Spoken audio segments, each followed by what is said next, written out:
Veterans, you know what I believe that you probably don't? I believe you can win a VA disability claim for musculoskeletal conditions even if your service treatment records are completely silent.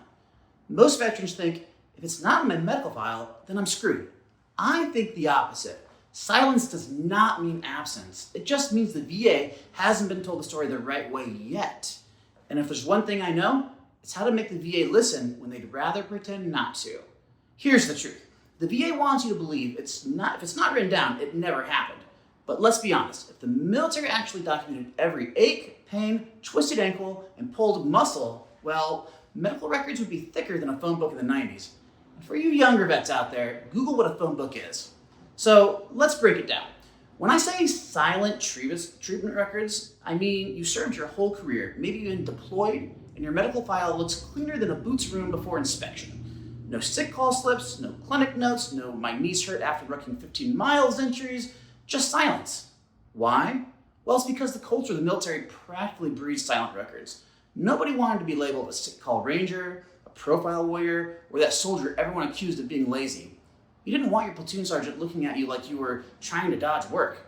So what'd you do? You sucked it up, taped your ankle, and popped 800 milligrams of Motrin, aka vitamin M, and you drove on.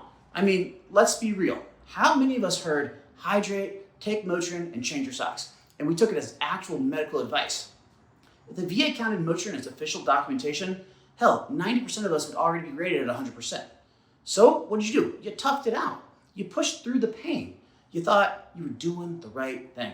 And now, years later, when your back feels like it's held together by duct tape and your knees sound like Rice Krispies, snap, crackle, and pop, the VA looks at your records and says, well, we don't see anything written down, so denied. But here's the kicker. That silence doesn't mean the injuries didn't happen. It just means you need to tell the story differently and back it up with the right evidence. So why does this all matter? Because when you file a VA claim today, the VA isn't looking at who you are, what you did, or how your body feels today. They're looking at a stack of papers. And if those papers don't show treatment records during service, they're going to shrug and say, we don't see it in service, so denied. If you just accept that, you're giving up far more than a piece of paper. You're losing monthly compensation that could mean the difference between living paycheck to paycheck or actually having some breathing room. You're losing back pay that can add up to thousands, sometimes tens of thousands of dollars that you've earned. And you're losing healthcare benefits that cover medications, surgeries, joint replacements, and therapies you'll almost certainly need as your MSK conditions get worse over time. And you're losing family protections like education benefits for your dependents or survivor benefits if the worst were to happen to you. And let's be honest, musculoskeletal issues don't get better with time. You don't just wake up at 50 and suddenly feel like your knees are brand new. No, these conditions progress.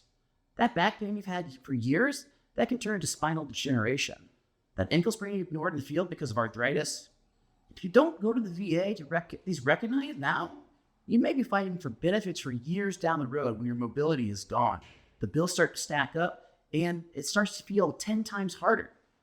But here's the flip side. If you do fight back, if you learn how to overcome those silent records, you can completely flip the script. I've seen veterans go from files that look completely empty to approvals with strong ratings.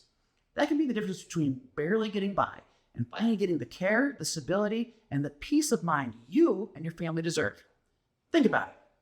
Walking into the VA with silent records and nothing else is like being charged with murder and then going into court and saying, I didn't do it, I promise. Your word against the government's, you're going to lose every time. But if you bring evidence, your personal statement, buddy letters, witness statements, post-service medical records, and a rock-solid nexus letter, now you're walking no longer defenseless. You're walking in with your own legal team, your own experts, and your own evidence that tells the whole story. And that's when the outcome changes. That's when the VA has no choice but to recognize what they missed. And when you finally get the rating and the benefits you've earned, you're going to be so excited. Listen, I've helped countless veterans win claims where their service treatment records were completely silent. That means no mention of pain, no mention of injuries, just clean, shiny records that made it look like they spent 4 years on active duty doing yoga retreats instead of ruck marches and deployments. I mean, there's one paratrooper that really stands out to me. This guy had over 30 static line airborne jumps under his belt. Nothing in his file about knee pain, back pain, or anything else. The VA looked at his record and said, "We don't see it documented." Well, of course not. He wasn't about to hit up sick call every time he landed like a sack of potatoes on uneven terrain. In the airborne community, if you showed up at the clinic after every hard landing, you'd never hear the end of it. You'd be called a sick call ranger before you even took out your rut. So here's what we did. We painted the picture. We described those 30 jumps, carrying a full combat load, often landing at night and rough terrain, in conditions designed to test the limits of your body. We connected the dots from those repeated impacts to the arthritis now eating away at his knees. And then we tied it together with medical rationale. Plain language that explained how decades of parachute operations can accelerate joint degeneration. And when we put it in front of the VA like that, they couldn't deny it anymore. The claim was approved, and here's the funny part. The veteran told me, "Hey doc, the VA actually made it sound like they finally believed my knees have been telling for the last 20 years. That's the advantage we bring at Xterra Health. We're not just medical providers, we're actually veterans ourselves. We've lived the wreck marches, the field artillery, the endless humps that made you wonder if your spine was operational. We know what it's like to walk a mile in your boots, literally, because we have. So when we write a next letter, it's not just a medical jargon letter, it's a vivid, boots-on-the-ground story combined with rock-solid medical evidence. And that combination does what your service treatment records could never do. It forces the VA to see the truth. Let me do some teaching on things you need to do. 1, you need to use your story. Here's the thing about VA claims. Your MOS or occupation title alone doesn't tell the story.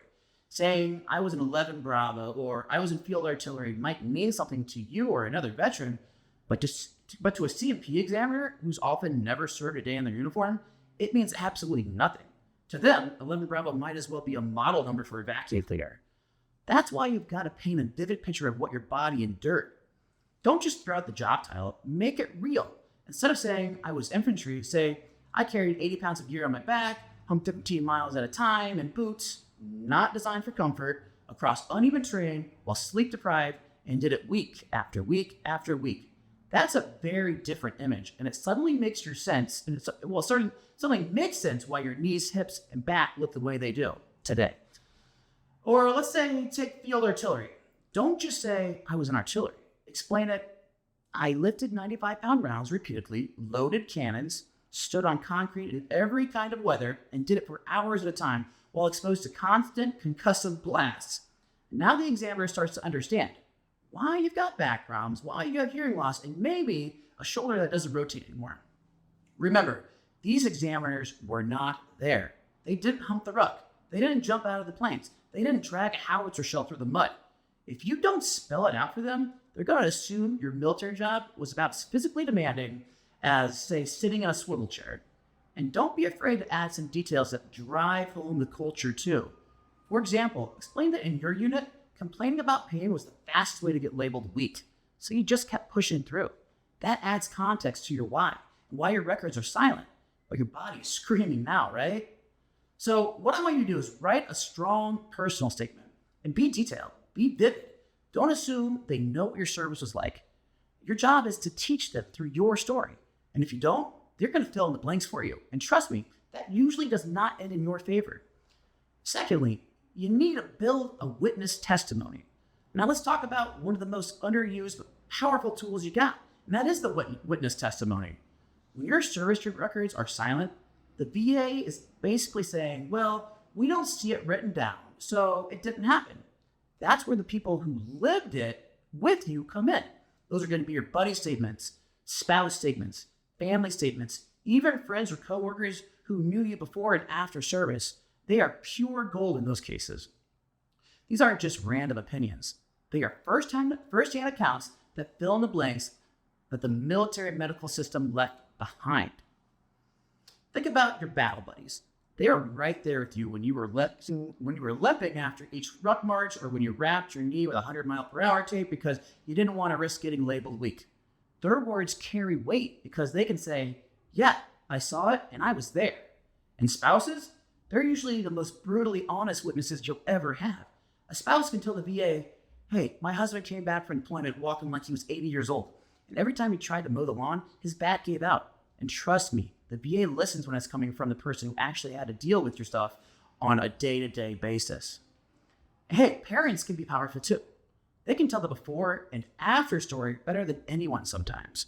Like, my son left for basic training in perfect health, and when he came back, he couldn't stand up straight for more than 10 minutes. That contrast paints a clear picture of service connection. And don't forget your civilian friends either. The buddy you played basketball with before the military who remembers you were this quick, on your feet person, then after service they watched you struggle or even jog. Or heck, the coworker who noticed you were wincing every time you got up from your desk.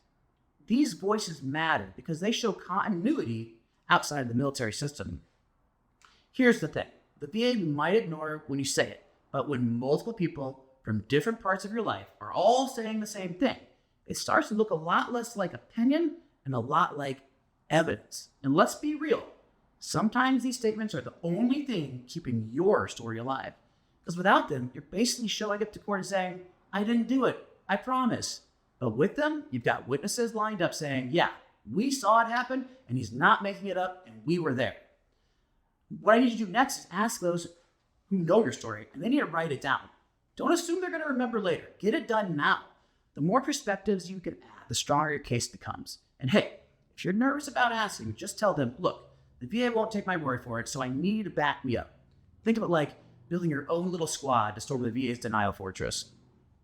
Another thing you need to do is to get medical evidence that connects the dots.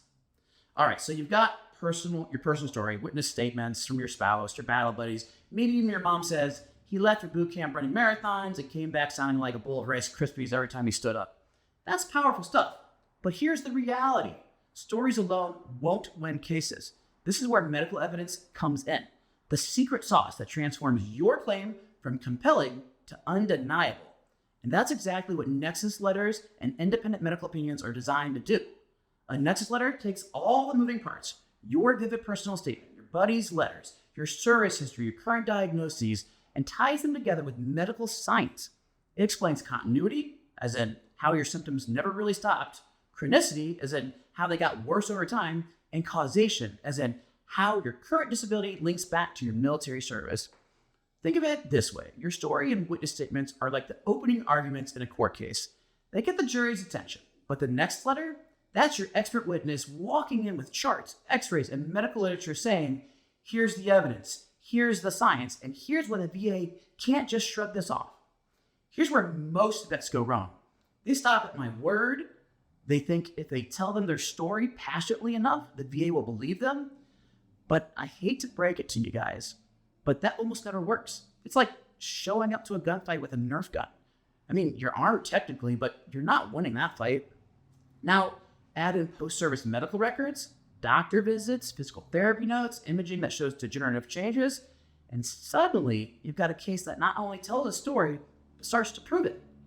When you put all that together with a strong next opinion, you're starting to stack the evidence so high the VA can't just sweep it off under the desk. Here's the humor in all of this. The VA loves to act like they're the final authority. But the minute you walk in with a credible independent medical opinion, it's like you just dropped a plot twist on them.